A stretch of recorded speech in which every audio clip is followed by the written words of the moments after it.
rather than going back and forth and having threats to each other. We have both agreed, let cooler heads prevail. We need to sit down and move this forward. After a day of back and forth tonight, there was a cooling of trade tensions between Canada and the U.S. Good evening. Ontario's Premier has announced he is headed to Washington later this week for a meeting with the U.S. Commerce Secretary. The move coming after the pair spoke earlier today. It was a day that featured escalation of economic threats on both sides of the border. CTV's Queen's Park Bureau Chief Siobhan Morris is live to break this all down. Siobhan. Well, the changes today were coming fast and furious. We saw something of a capitulation from the Premier, though Doug Ford is defending that decision tonight, again saying that cooler heads need to prevail. It was a day of dizzying twists after Ontario added a 25% surcharge on electricity to 3 American states. We will be relentless, Ontario, and we will not stop until he drops the tariffs. That he is U.S. President Donald Trump, hitting back with a doubling of steel and aluminum tariffs in 24 hours, threatening to shut down Canada's auto industry. Doug Ford refusing to back off. Disappointing, and I'll tell you the reason it's disappointing, because Americans are going to pay more. The White House called the Premier out in its justification for 50% tariffs. The President saw the Premier, Doug Ford, make an egregious and insulting comment. By late afternoon, a softening from Ford. I've agreed to suspend temporarily The change of heart after a call from Commerce Secretary Howard Lutnick. with any negotiation that we have.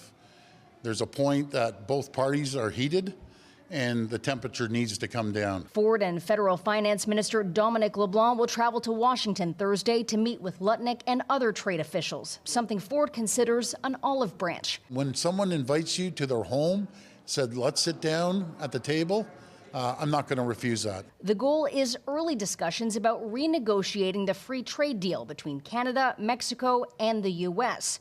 Ford says he emphasized to Lutnick the current state of affairs spells disaster. Assembly lines will shut down in the U.S. and Canada. The stock market is tumbling over $4 trillion. Consumer confidence has went down. I said it's absolute chaos out there right now. We need to move forward jointly. Outside the White House, a hat tip from Donald Trump. There's a very strong man in Canada who said he was going to charge a surcharge or a tariff on electricity coming into our country. It would have been a very bad thing if he did, and he's not going to do that, so I respect that. The White House confirms steel and aluminum tariffs will still be applied after midnight, but back to the planned rate of 25%. A spokesperson says the president has leveraged the American economy to deliver a win for the American people.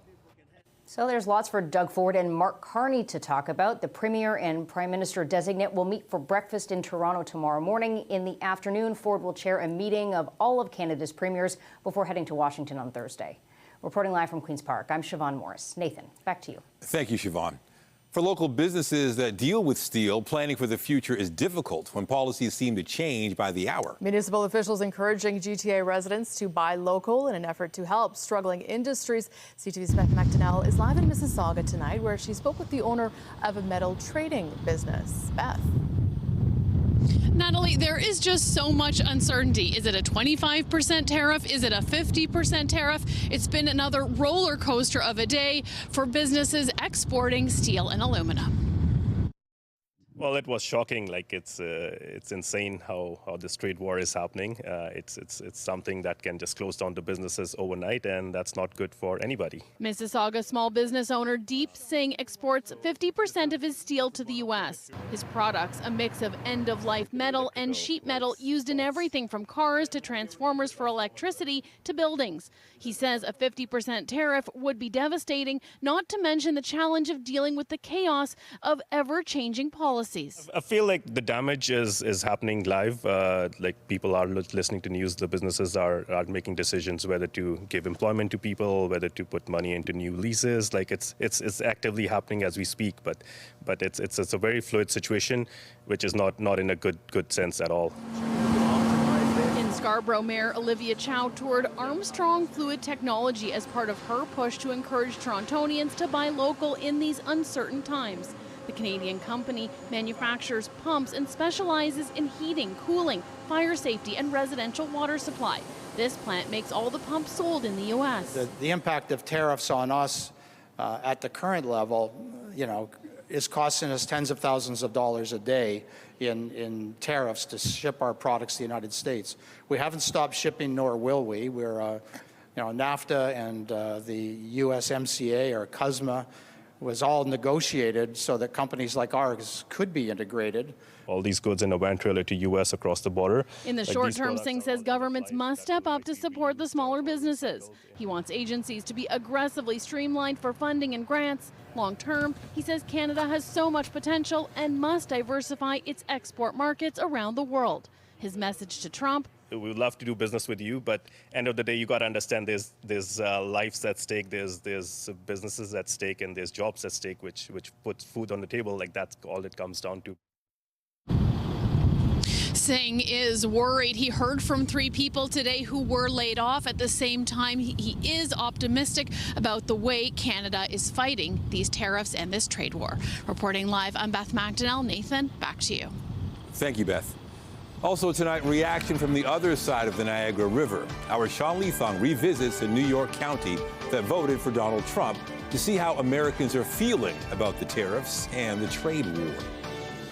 Let's go outside now for a live look at the city on this sunny Tuesday. We saw double digits on the plus side this afternoon. Another fabulous day for the kids who are off school and maybe even ditching their winter jackets today. Let's bring in our Lindsay Morrison, who is here with a look at how long it will last. Linz. Well, Natalie, you're exactly right. Things are changing. In fact, as we speak, a cold front has just moved through, so these temperatures are going to take a tumble. We're already noticing that in areas like Owen Sound, Barrie, and Parry Sound, where the temperature is close to freezing. But it is still 7 degrees right now in Toronto, and we made it to a high today of 12.4 degrees. Not record warmth, but still pretty glorious, especially with that sunshine out there, too. Now, it is windy. Those winds coming out of the northwest, they are starting to pick up in strength, gusting upwards of 40 kilometers per hour. All is clear on the satellite and radar imagery. We're cool tonight at -4 degrees for the low, wind chill -8. You can expect an increase in cloud cover for tomorrow, and then the cool down is really just for a day. We'll talk about the warmer weather on tap for the rest of the week. That's coming up. For now, though, Nathan, I'll send it over to you. All right, thank you, Lindsay. Coming up, an explosion rocks a Brampton home. Security camera footage captures a moment a fireball lights up the night sky. The latest on the blaze that ensued just ahead. But first, a woman is dead and a man is in custody after a violent altercation this morning in Brampton. Police say the woman was stabbed inside an apartment building on Kennedy Road near Steeles. CTV's John Musselman is live outside the building tonight with the latest. John. Well, the information we have is that this homicide happened on the 12th floor unit this morning, and one man is in custody. Peel police were called to a 12th floor unit of this apartment around 8:40 this morning for reports of a disturbance. Once inside, police found a woman with critical injuries following a stabbing.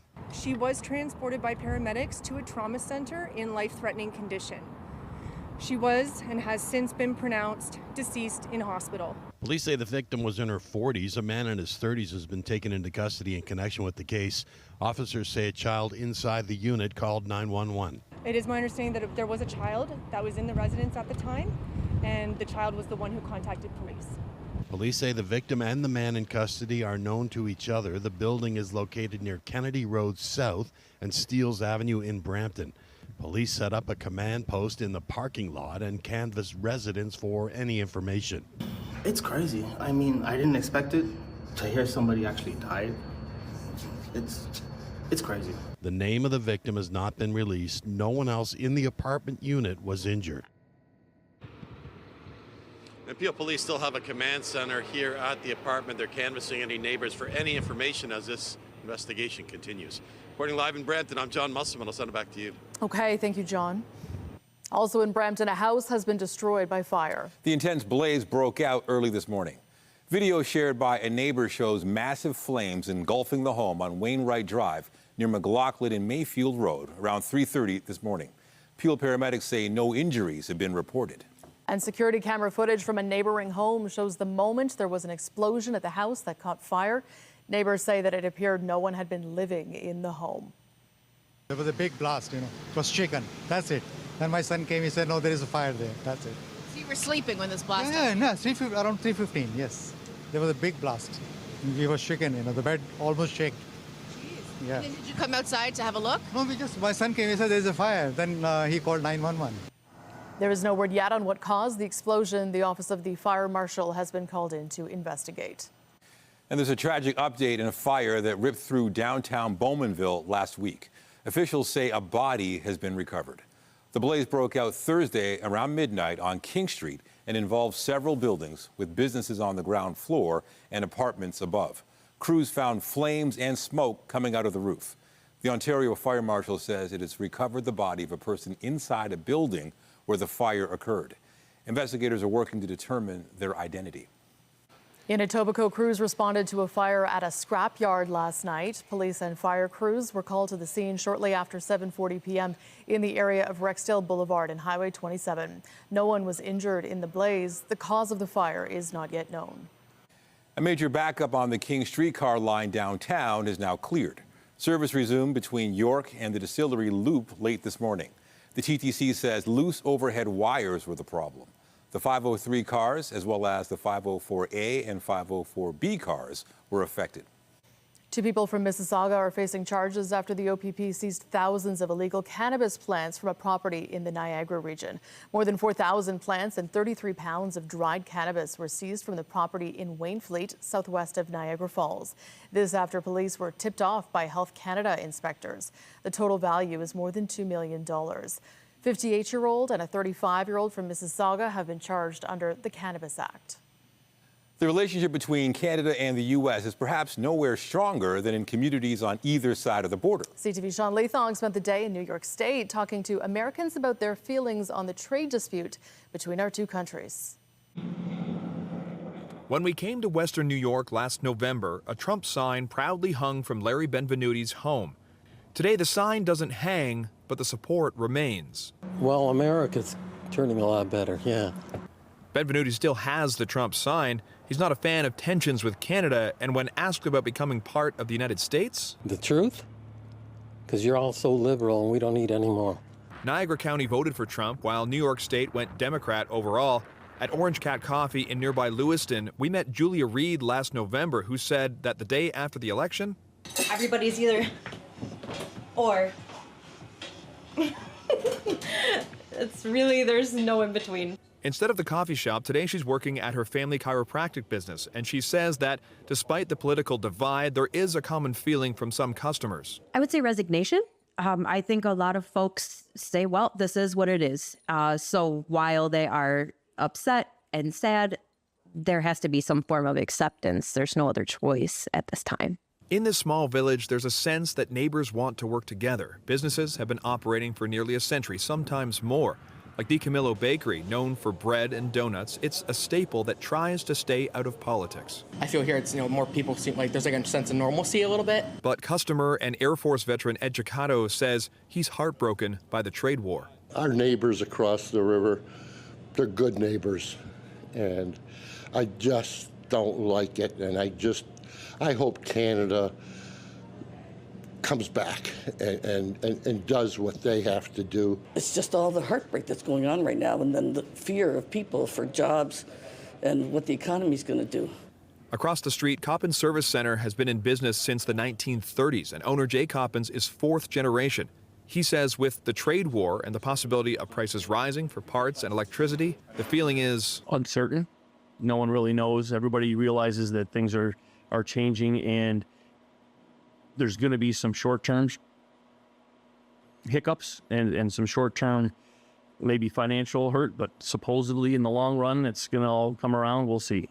And while there may be tensions between neighbors here or between countries who are so close, the general consensus, the feeling around here is that whatever may be coming is temporary. Sean Leithong, CTV News.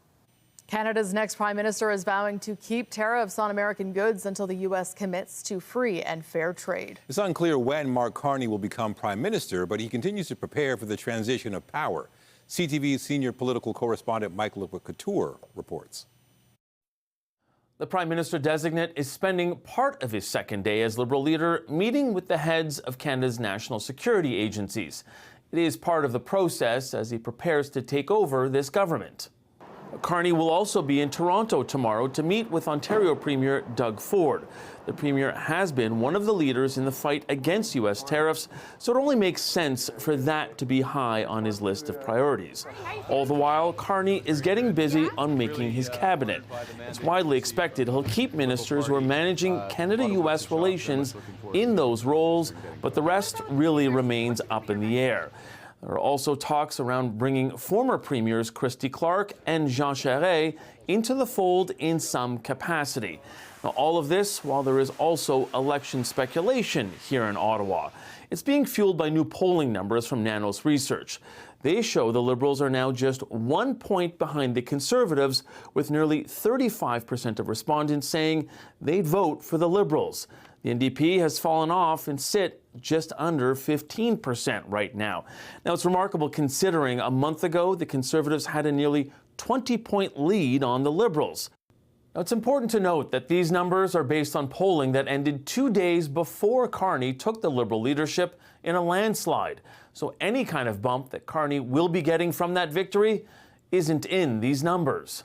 Mike Lecouteur, CTV News, Ottawa. There's potentially a major development in efforts to end the war between Russia and Ukraine. Kyiv says a 30-day ceasefire proposal will take effect immediately if Moscow accepts it. Now, hopefully we'll take this offering out of the Russians, and we hope that they'll say yes, to peace. The ball is now in their court. The announcement was made following a meeting of U.S. and Ukrainian officials in Saudi Arabia. The United States said it's immediately lifting its suspension of military aid to Ukraine and its intelligence sharing with Kyiv. Donald Trump says he thinks he'll talk to his Russian counterpart this week. The U.S. president also will invite Ukrainian leader Volodymyr Zelensky back to the White House after their contentious Oval Office meeting last month. In Rome, Pope Francis had what officials called another quiet night in hospital. The pontiff woke up at 8 a.m. and has been participating remotely in the Vatican's spiritual retreat. Doctors upgraded his prognosis yesterday, saying he is no longer in imminent danger. But the Pope will remain in hospital for several more days as he continues treatment for double pneumonia. There's a lot of excitement at a Tennessee zoo where staff are welcoming a very cute new addition. This rare clouded leopard was born on February 25th. She now measures about 13 inches and weighs around 244 grams, or about a half a pound. Clouded leopards are native to the tropical lowlands of Southeast Asia in countries such as Nepal and Bangladesh. They're considered vulnerable to extinction. The Nashville Zoo says the clouded leopard is among the rarest of the world's cat species. There are an estimated 10,000 in the wild, but are hard to count because they're so elusive. Still ahead on CTV News, Piano Man postponed. Billy Joel pushes back his Toronto tour date. We'll tell you what it means for ticket holders coming up. And I'm Pat Foran. Coming up on Consumer Alert, have you ever been asked to co-sign for a loan? If you do and the other person doesn't pay back the money, you'll have to. A Mississauga man is stuck with a $62,000 car loan for a vehicle he's not even driving. That story is just ahead. It is maple syrup season here in southern Ontario. And did you know that there is a temperature range that is ideal for getting the sap flowing? We're looking for overnight lows around -5 degrees and daytime highs around +5. Now, we know it's been pretty mild lately, but tonight conditions will be ideal. And then tomorrow, temperatures eventually climb above freezing once again. So head on out to tap a tree or enjoy a sugar shack. The rest of your March break looks warm. All of those details are coming up, and stay with us. We've got another full night of great shows for you right here on CTV. If you have a friend or family member with a bad credit history or low income, they could approach you with a request to co-sign a loan. Doing this might help them get the loan approved, but it could also put you in a difficult position if they stop making payments. Here's Pat Foran and Consumer Alert. Pat. Thanks, Nathan and Natalie. A man says a friend asked him to co-sign for a car loan, and during the first year, everything was fine. But when the vehicle was damaged, she stopped making payments, and now he's responsible for the bank loan, even though he's not driving the car. I only went in to sign because she needed a co-signer. Shane Brown of Mississauga wanted to help a friend buy a car when she was unable to qualify for a loan herself. 3 years ago, he helped her purchase a 2019 Ford Escape. With financing, the loan came to more than $62,000. A year later, the car was badly vandalized by the woman's ex-boyfriend. She quit making payments, and that's when Brown discovered he was responsible for the loan and has to pay about $700 a month. If I had known what was going to happen or what was going to come down the line as a result of signing this loan, I would have never signed it. The car has been at a collision center for the past year and hasn't been repaired due to insurance issues. Brown has to keep making payments on a car he can't drive. I'm paying for something I'm not even using. Brown co-signed the loan with the National Bank. A spokesperson told CTV News co-borrowers can be added in the financing request even though they are not listed on the purchase contract, thus becoming responsible for the loan. Co-signing a loan is a serious undertaking because if the primary borrower can't pay back the money, the co-signer is on the hook for the entire amount. When you co-sign a loan, you are 100% responsible for the entire loan. Doug Hoyes, a licensed insolvency trustee, says someone who co-signs a loan could find themselves in financial trouble. When you co-sign, you increase your debt-to-income ratio. It affects your credit score. It could leave you responsible for unpaid debt and damage your relationship with the primary borrower. The common examples are I co-sign for my girlfriend, boyfriend, spouse, and now we're no longer together. I'm left holding the bag. The other big one we see is a parent co-signing for their adult child. Brown says he feels stuck in a hopeless situation and wishes he never agreed to be a co-signer. My friend, turned their back against me. What's the point of all that? Like, how's that supposed to make anybody feel? And Hoy says another area where people are being pressured to co-sign loans is children asking their parents to co-sign mortgages. While some parents may be in a position to do so, make sure you fully understand what your obligations will be. On your side, I'm Pat Foran. If you have a consumer story idea, email us at alert@ctv.ca.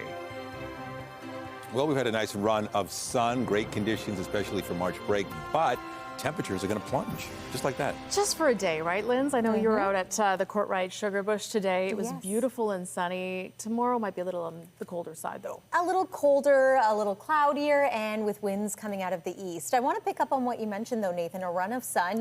We've had such an active winter that it's true. We haven't had quite a stretch like this in some time. It is going to be interrupted a little bit tomorrow, but then that sun will be back before the week is finished. And yes, I was out at the Courtright Center earlier today, enjoying the blue skies and learning how to make maple syrup. The Maple Syrup Festival is happening at this location all March break and into the weekend. So if you're looking for something to do with the kids, this is a great way to spend some time outside and maybe enjoy a sweet treat while you're at it. I like to put that maple syrup right on top of pancakes. They serve it there as well. Lots of fun. The sap is flowing. Conditions have been warm during the daytime hours, but still in many cases slipping below freezing at night. That's certainly the case across other portions of our country. Very much still winter in Western Canada and even northern parts of Ontario.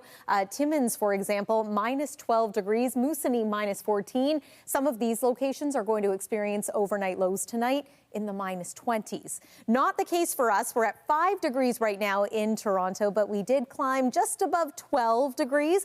That is warm, but not record-breaking. 19.3 degrees was the record to beat today. That was set back in the year 2021, so not that long ago, but we didn't quite get there. Overnight tonight, the temperature slowly falling, eventually to around minus 4 degrees. Wind chill minus 8. That's what it's going to feel like as we are waking up and heading out the door tomorrow.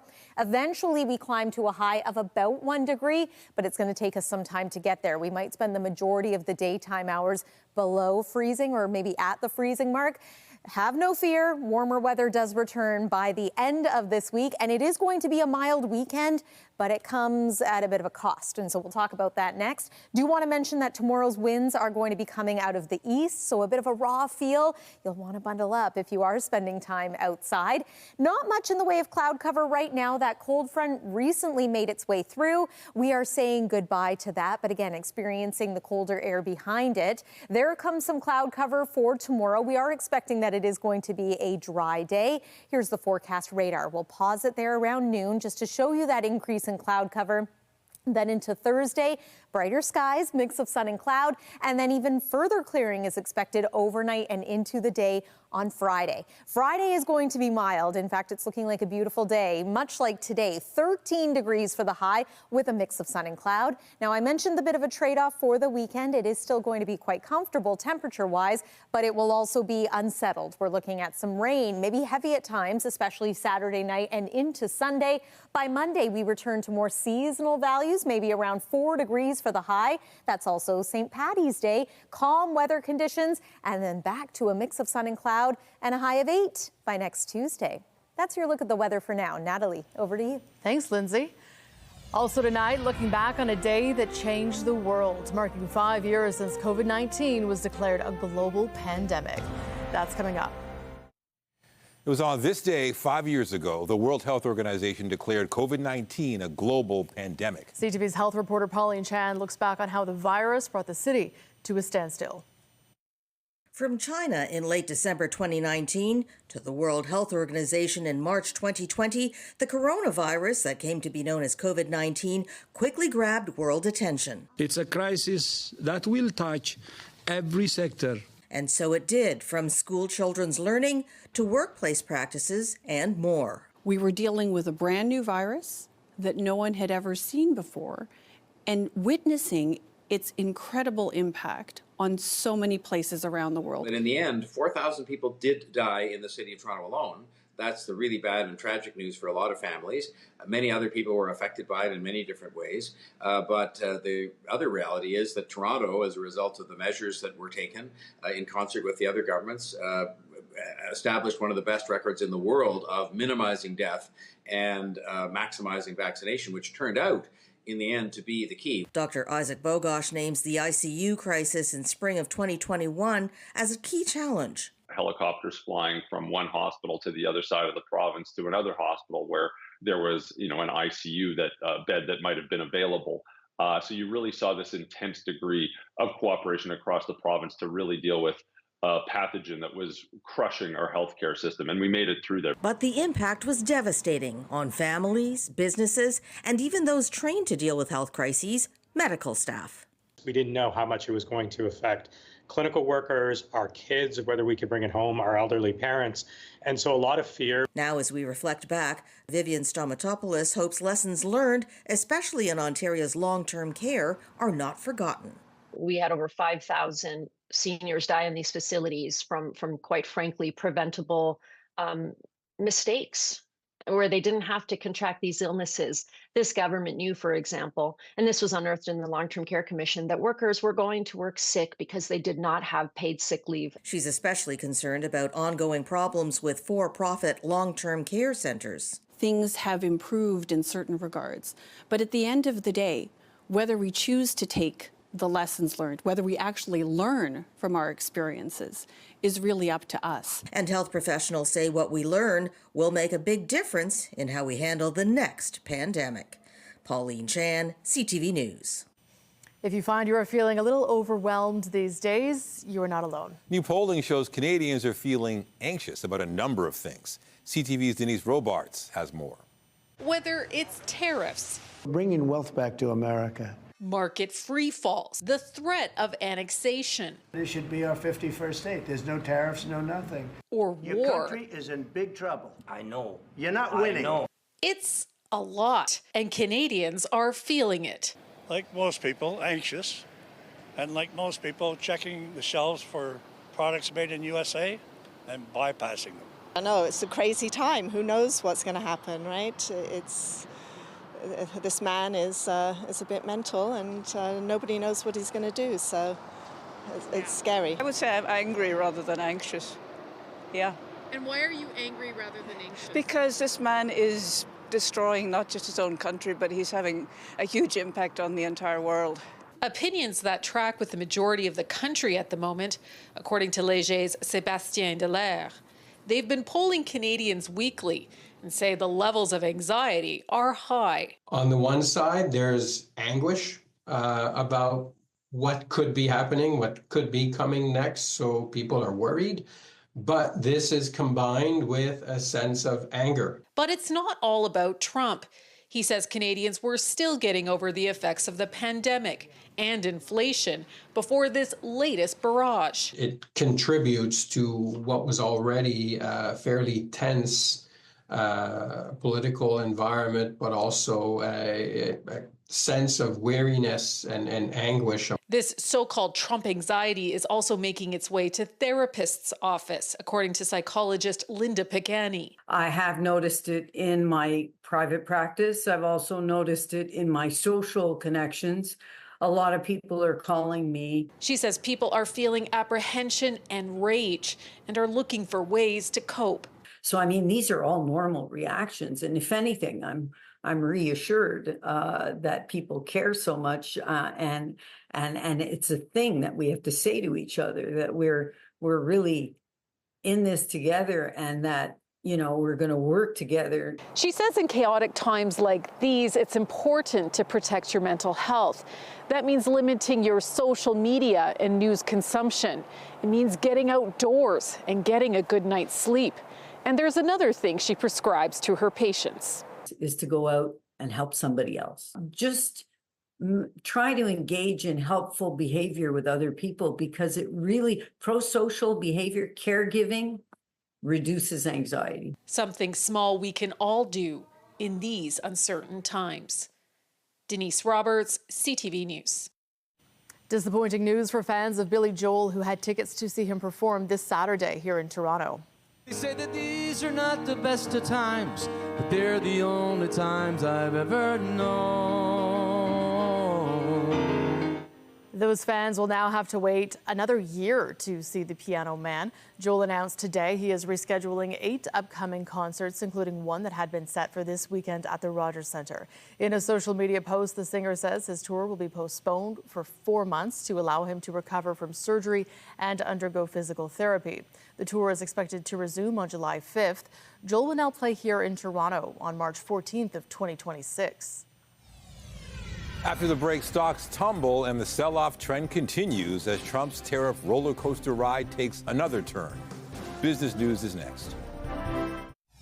Assembly lines will shut down in the U.S. and Canada.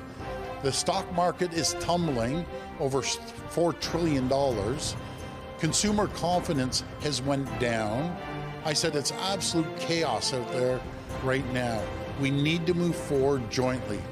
Updating our top stories now. After a day of rising tensions on both sides of the border, Ontario's Premier and the U.S. Commerce Secretary have agreed to meet later this week.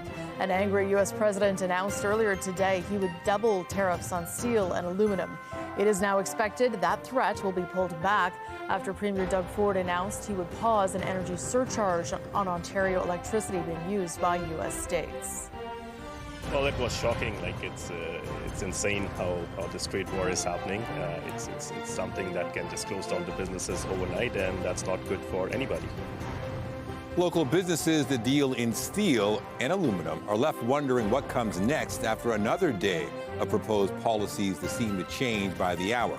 One small business owner tells CTV News a 50% tariff would be devastating, and that governments need to step up to help businesses that would be affected. She was transported by paramedics to a trauma center in life-threatening condition. She was and has since been pronounced deceased in hospital. And one woman is dead after a stabbing in a Brampton apartment building. The incident happened this morning in a high-rise near Kennedy Road in Steeles. According to police, they were called by a child who was in the residence at the time. One man has been arrested. Police say the victim and the man in custody were known to each other.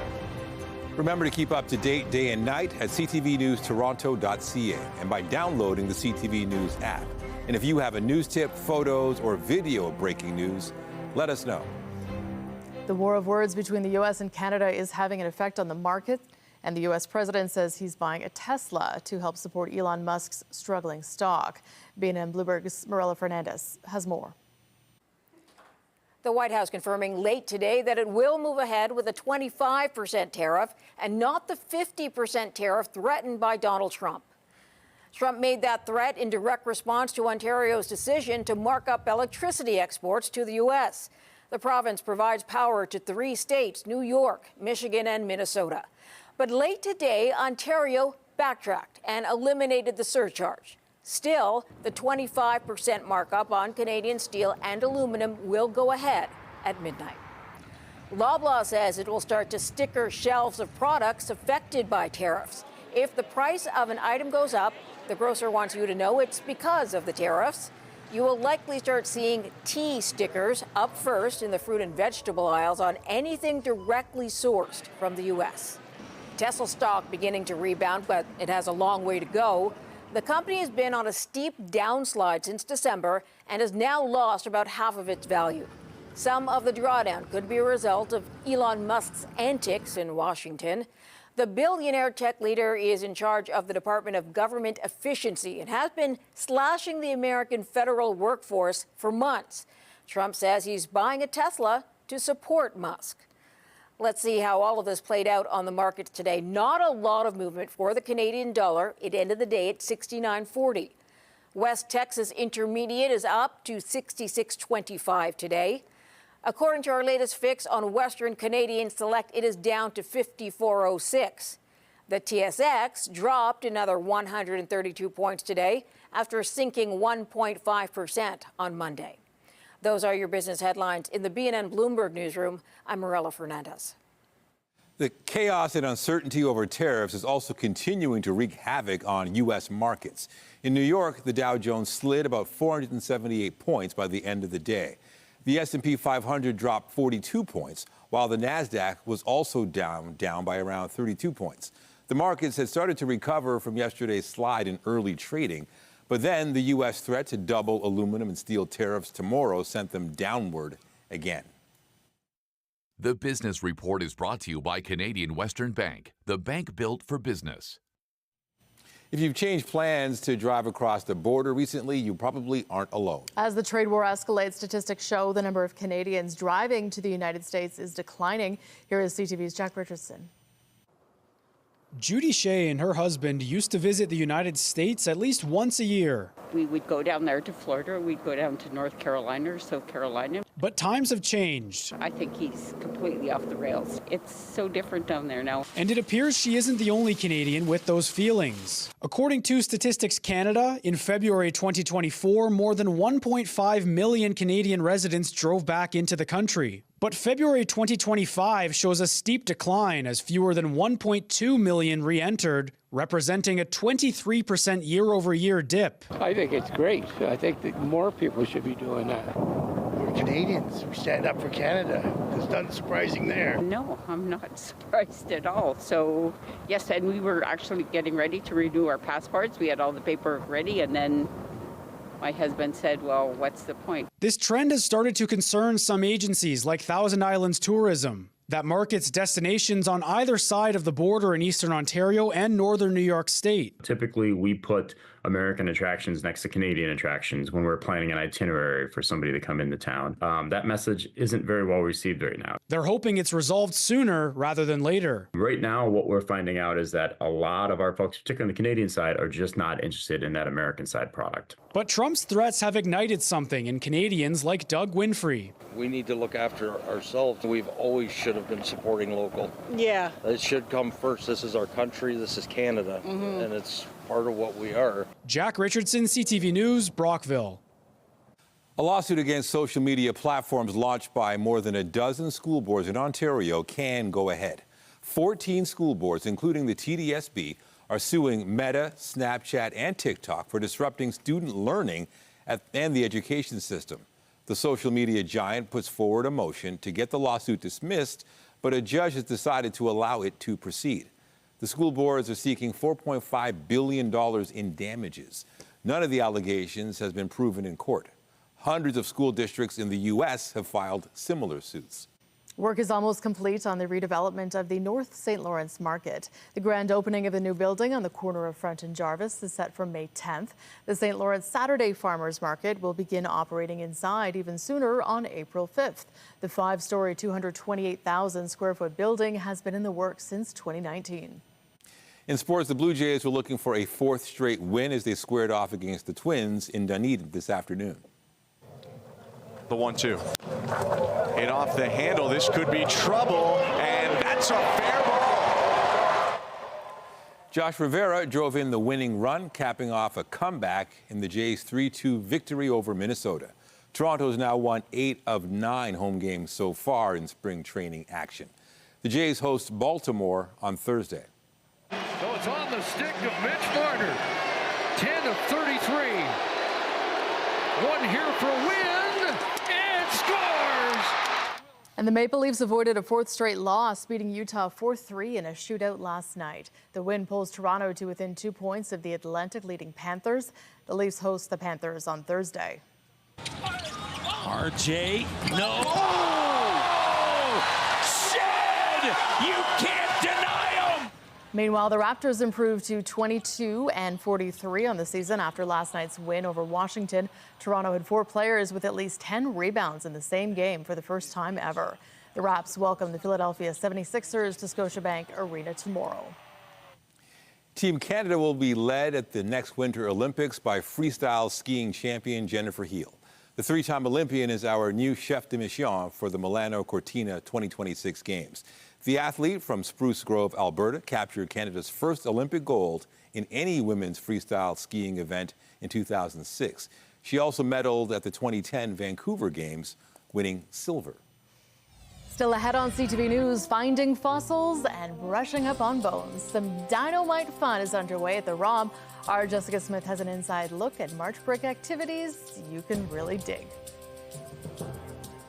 Tonight, relentless trade war wrangling. They understand how serious we are about the electricity and the tariffs. He's not going to do this. I respect that. The fluctuating tariff threats and compromises. That story and more later on CTV National News. And a reminder, the CTV News at 6 podcast is available as a download every weeknight. And a special What's Up to those of you listening to the newscast live on News Talk 1010.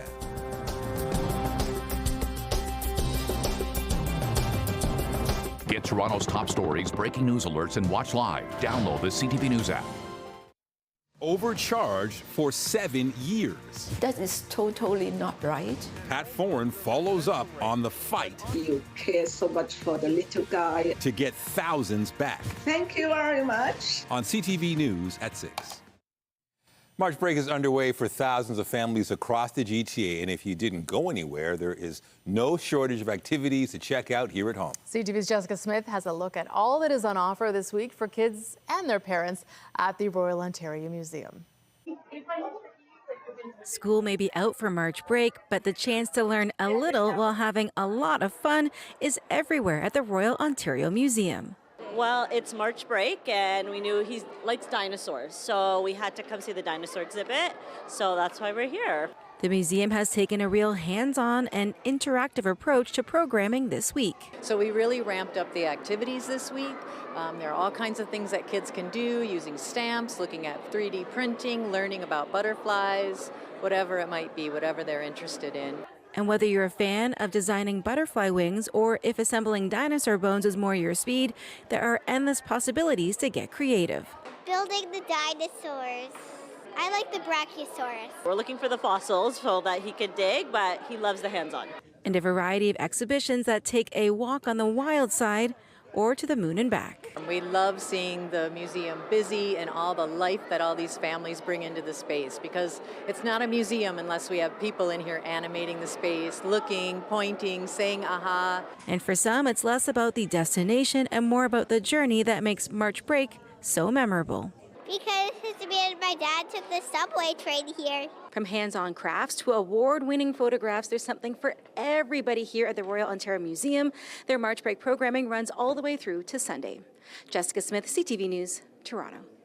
You know, generally when I was on March break, I didn't want to learn anything, but they make learning fun. Exactly, right? exactly. And you know what? If you're not at school this week, you get to be out in the sunshine. Take a look at the sunset behind us. I know that parents of little kids kind of curse daylight saving time, losing that hour of sleep, but look at the sunshine now at almost 7 o'clock. And I've heard from quite a few families saying that they're now going out and enjoying an after-dinner walk again, which I love to hear. Still about 20 minutes to go before the sun officially sets. We will enjoy that. And we'll take one more look at the satellite and radar imagery. There's no active weather to show you, but it is going to start to feel a little bit cooler out there as we make our way through the second half of this evening especially, and then overnight. Tomorrow is looking like our coolest day of the week. I know that's not going to deter many people from getting outside and making the most of their March break, but you can expect cooler temperatures, a little more cloud, and winds coming out of the east. As we know, that feels a little bit different from, say, a southerly flow. 7-day forecast, we are mild again as early as Thursday. Friday is looking great. Keep the umbrella handy for this weekend. And then early next week, we're into some seasonal conditions for Monday. And guess what? More mild weather in store by the time we reach next Tuesday. So overall, not bad. Nathan and Natalie. Good to me, Lynn. Thank you. Be sure to join Heather Butts tonight at 11 for CTV National News, followed by our Andrea Case with our next local newscast at 11:30. In the meantime, our coverage continues anytime on CP24 and online at ctvnewstoronto.ca. For Lindsay Morrison and all of us here at CTV News, thank you for watching and have a good night.